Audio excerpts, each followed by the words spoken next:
Hey, time for a quick fish room update. I finally got this set up. It took me longer than anticipated to make this stand. I originally was planning on using some nicer wood, but it turned out to be rather uneven, and so I ended up just using some 4x4s. I've used this stand design here previously. It's currently nighttime for this tank, but I'm currently working to escape this tank and just chucked all these pieces of wood in here to start to get a sense of the scale I'm dealing with. And I still have plenty more wood to work with, so I certainly don't need to use all of this. Originally, I was planning on using this pumice as the hardscape, or at least primarily as the hardscape, along with some spiderwood, but I've since changed my mind based on the difficulty of gluing the pumice together, and I think I'll stick with just using a lot of cerulean stone as kind of islands and then using the wood on top of that to make kind of a forced diorama. Not fully diorama, I don't have the time for that now. As with many people, I'll be going away for the holidays, and I just don't have the time to properly set this up before then, and I need to get these fish into here because this tank is insufficient for the creatures in there, especially without me doing the water changes I've been doing, given that I'll be away. I also hung these lights from the ceiling. It's kind of janky. I've done this a few times. It doesn't have any serious risk of falling, but it's definitely not the prettiest thing. And the wires were also a little mangled from reusing them. So at some point I'll probably just spend the $20 to get replacement cables. The hardest part was just drilling into the ceiling and then installing anchors and stuff. I'm not very good at it, but I made it work and I've practiced a few times. Regarding my other tanks, all the guys in here are still good except for one of my Dyneema Eurostratum. I think he got cut on the substrate or something. He'll be fine. It just looked like a nasty cut.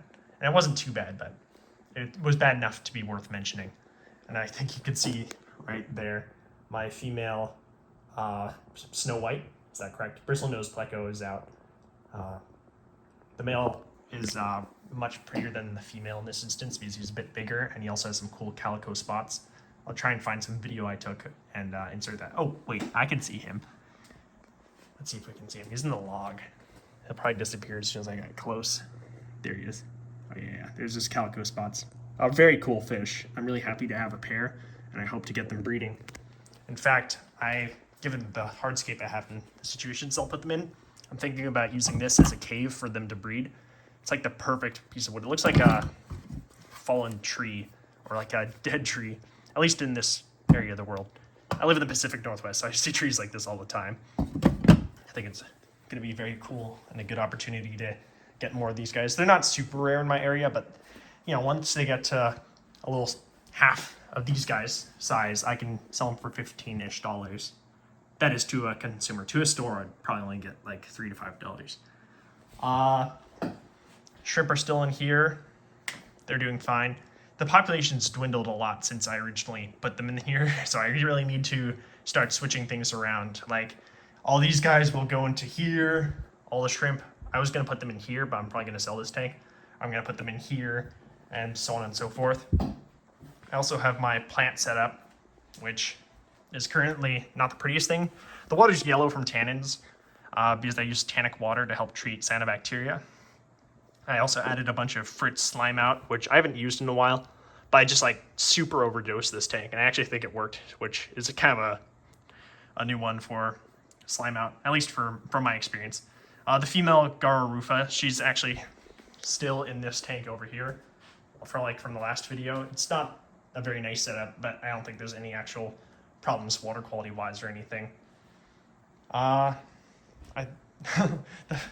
plants in here are doing okay. They're still growing. This one in particular, I really want to keep hold of. It's, oh gosh, what's the name? Water hyacinth. It's the rooted water hyacinth. I forget the Latin name. It starts with an E. I need to go memorize that. I really want to put that into this tank in the background along with Heteranthera zostifolia and Sagittaria subulata in the foreground. I just think their leaf shapes all really complement each other. I'm really liking, I kind of just chucked this wood in here randomly, not entirely randomly. I'm liking the layout so far. I like the way that these pieces of wood kind of are parallel. So I think I'll try and stick with that in the final design.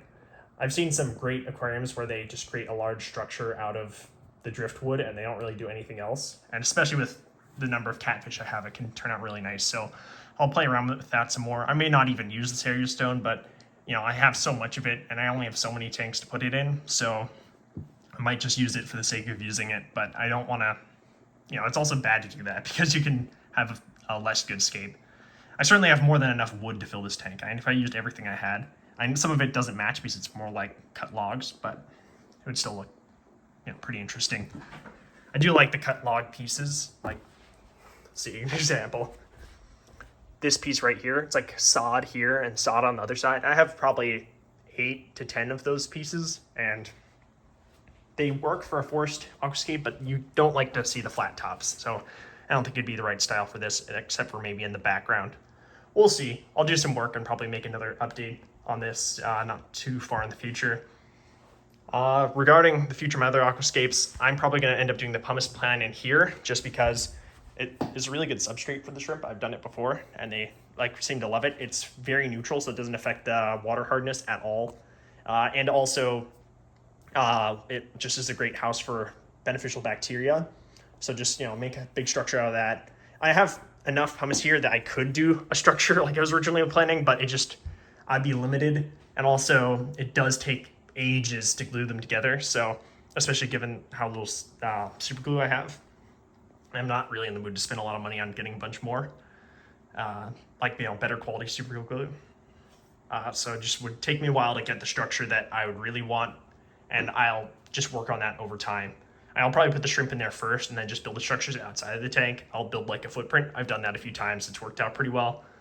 I was originally planning on fully decommissioning this tank and just having it as like a dry,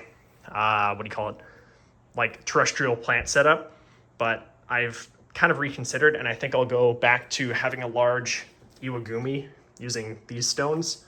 So it'll be just like a nice, I'm trying to use all my hardscape.